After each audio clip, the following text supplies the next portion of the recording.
Welcome to బీజీఎన్ Telugu. Hyderabad నగరంలో ఖరీదైన cell ఫోన్లు చోరీ చేసి ఇతర దేశాలకు తరలిస్తున్న ముఠాను సౌత్ జోన్ టాస్క్ ఫోర్స్ పోలీసులు అరెస్టు చేశారు. 5 సూడాన్ దేశస్థులతో పాటు 17 మందిని అరెస్టు చేసి వారి నుంచి ₹1,75,00,000 విలువైన 700 పైగా సెల్ ఫోన్లను స్వాధీనం చేసుకున్నారు.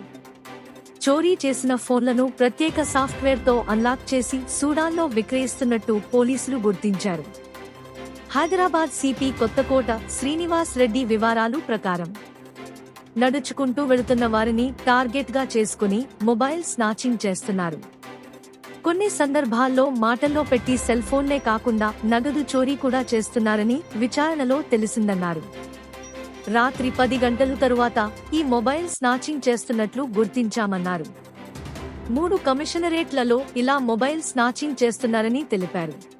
ఈ 7 అఫెన్సెస్ సంబంధించిన అక్యూజ్ని తర్వాత ఇవాళ వాళ్ళ దగ్గర నుంచి రికవర్ చేసిన ఈ మొత్తం 703 స్మార్ట్ ఫోన్స్ని ఇవాళ మీ ముందు వాళ్ళ వివరాలు చెప్తున్నాము.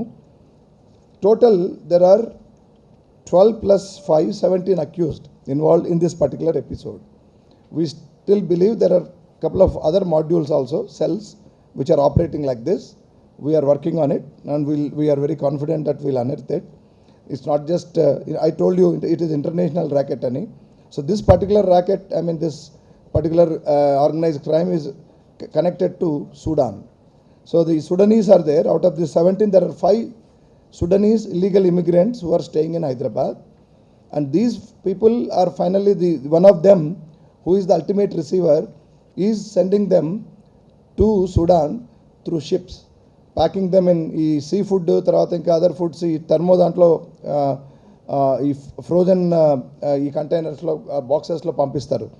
Aa vaatlo aటువంటి boxes lo వీటిని పెట్టి పంపిస్తున్నట్టు కూడా మనకు తెలిసింది. Sudan